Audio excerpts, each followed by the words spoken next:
ধারাপাত আজকে উপস্থাপন করছে পশ্চিমবঙ্গ সরকার একাদশের সেকেন্ড সেমে যে কবিতাটি রয়েছে কবি জয় গোস্বামী রচিত নুন।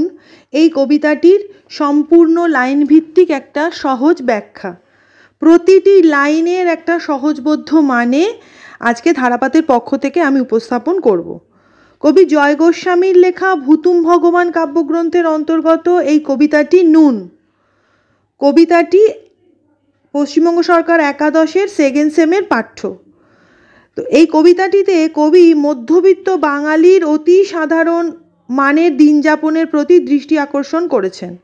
অর্থাৎ সাধারণ খেটে খাওয়া মানুষ যারা প্রতিদিন আনে প্রতিদিন খায়, একদিন রোজগার না হলে যাদের বাড়িতে হাঁড়ি চড়ে না, যাদের ইচ্ছা অনেক কিন্তু সামর্থ্য একেবারেই নেই, সেই সব সাধারণ মানুষের প্রতিনিধিত্ব করেছেন কবি।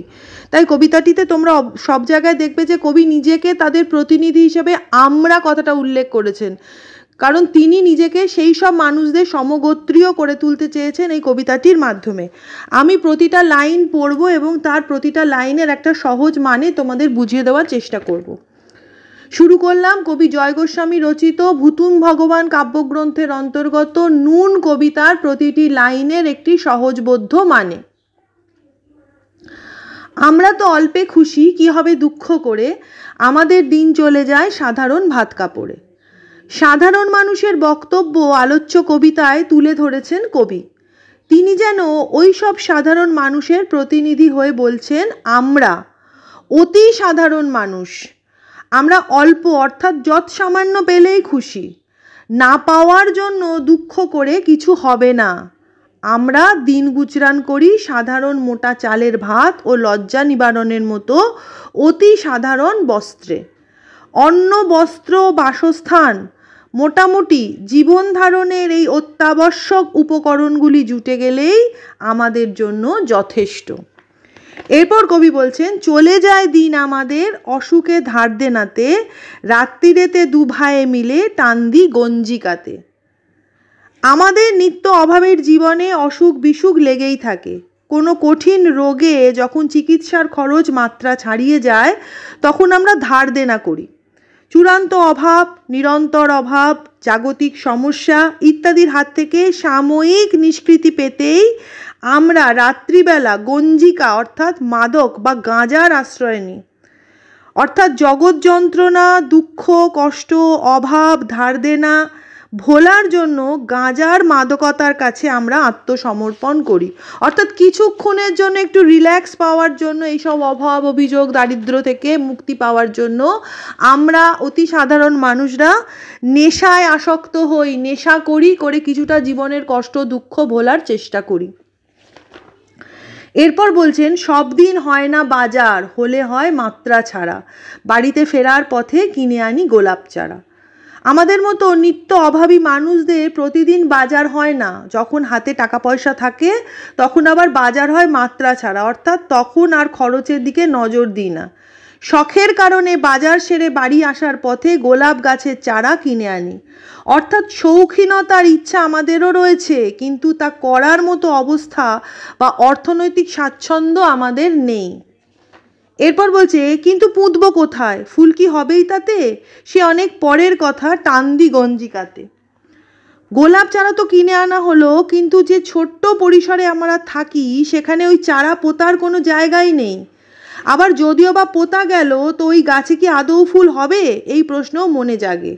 এখানে কবি এটাই বোঝাতে চেয়েছেন যে গোলাপ ফুলের সৌন্দর্য উপভোগ যেমন কাঁটার স্পর্শ অবধারিত, অর্থাৎ গোলাপ ফুল উপভোগ করতে গেলে তোমাকে কাঁটার কষ্ট সহ্য করতেই হবে। তেমনই জীবনে সুখ স্বস্তিও খুব সাময়িক, মানে মানুষের জীবনে সুখ স্বস্তি রিল্যাক্সেশন আসে খুব অল্প সময়ের জন্য, যেটাকে মানুষ চেটে পুটে খুব সহজে উপভোগ করে নেয়, আর তারপর গোটা জীবনটার মধ্যে দুঃখ কষ্ট যন্ত্রণা অভাব অভিযোগ মানসিক অশান্তি লেগেই থাকে। পর মুহূর্তেই হয়তো জীবন কোনো অনিশ্চয়তার সম্মুখীন হবে। তাই সেই প্রতিকূলতাকে সত্য বলে স্বীকার করে নেওয়ার জন্য যেন গাঁজার মতো মাদকের কাছে আমরা, অর্থাৎ এই খেটে খাওয়া নিত্য অভাবী মানুষরা আত্মসমর্পণ করি। এরপর বলছে, আমরা তো অল্পে খুশি, কি হবে দুঃখ করে, আমাদের দিন চলে যায় সাধারণ ভাত কাপড়ে। একই কথা বলছেন যে তবুও আমরা এই সামান্য প্রাপ্তিতেই খুশি। হেসে খেলে কষ্ট করে আমরা হাসি মুখে দিন কাটিয়ে দিই। অতি সাধারণ ভাত কাপড়েই আমাদের দিন চলে যায়।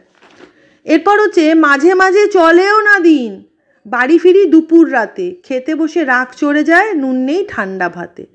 মাঝে মাঝে দিন চালানো দুস্তর হয়ে পড়ে।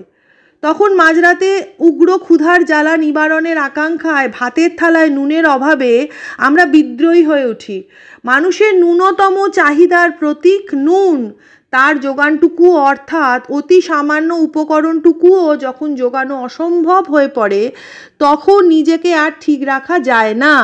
মধ্যরাতে হাড় ভাঙা খাটুনি সেরে বাড়ি ফিরে যখন ঠান্ডা ভাতের পাতে সামান্য নুনও বাড়ন্ত হয় তখন তার সহ্য করা যায় না। রাগ চড়ে মাথায় আমার, আমি তার মাথায় চড়ি, বাপ বেটা দুভাই মিলে সারা পাড়া মাথায় করি। পেটের জ্বালা বাস্তব, আরও বাস্তব সেই জ্বালা নিবৃত্তি না করতে পারা, অর্থাৎ খিদেটা খুব বাস্তব সত্য, আর তার চেয়েও বাস্তব হচ্ছে সেই খিদেটাকে না মেটাতে পারার কষ্ট। তখন না পারার যন্ত্রণা রাগে পরিণত হয়।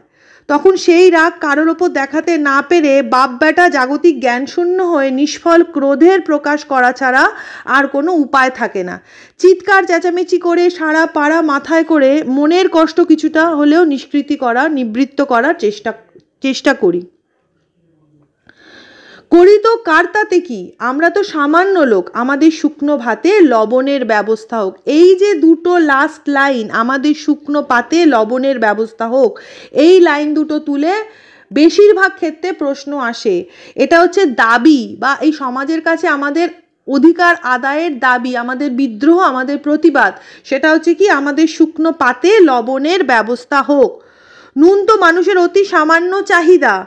ভাতের পাতে সামান্য নুন হলেই আমাদের মতো সাধারণ মানুষদের দিন কেটে যায়। সেই নুনের জোগান না থাকায় আমরা বিদ্রোহী হয়ে উঠি।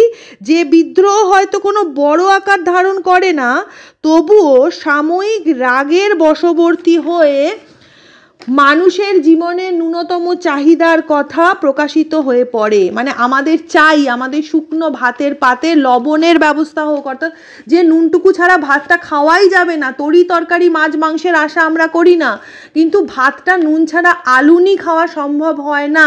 তাই নুনটুকুর ব্যবস্থা হোক, অর্থাৎ যেটা না হলে মানুষ বাঁচে না, সেইটুকুর ব্যবস্থা হোক, এই একটা চাহিদা আমাদের প্রকাশিত হয়ে পড়ে।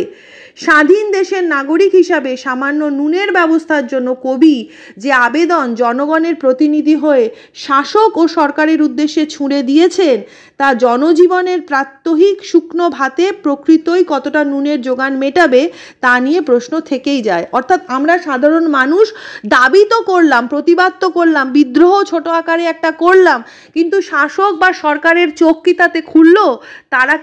তাদের কি টনক নড়লো? তারা কি বুঝলো আমাদের প্রয়োজনীয়তাটা কতটা এসেনশিয়াল? তো এটাই কবির প্রশ্ন, যে আমরা দাবি তো করলাম কিন্তু সেই দাবি কি কোনোদিন পূরণ হবে? এই প্রশ্নটা তিনি শাসক ও সরকারের বিরুদ্ধে ছুড়ে দিয়েছেন। তো এটাই হলো নুন কবিতার মূল বিষয়বস্তু। প্রতিটি লাইনে সহজবোধ্য একটা মানে আমি আমার ক্লাস 11 সেকেন্ড সেমের জন্য পরিবেশন করলাম। এটি জয় গোস্বামীর ভূতুম ভগবান কাব্যগ্রন্থের অন্তর্গত খুব সুন্দর একটা তাৎপর্যবাহী কবিতা। তোমরা অবশ্যই ভালো করে কবিতাটা পড়ে নিও এবং প্রতিটা লাইনের মানে বুঝে নেবে। আশা করি এই মানেটা পড়লে তোমরা বুঝতে পারবে। ভালো করে পড়ো এবং মানেটা বুঝে নিও। আমার নেক্সট ভিডিও থেকে আমি প্রশ্ন উত্তর দিতে শুরু করব। তোমরা অবশ্যই বন্ধুদের মধ্যে শেয়ার করো, লাইক করো এবং ধারাপাতকে এরপর সাবস্ক্রাইব করো।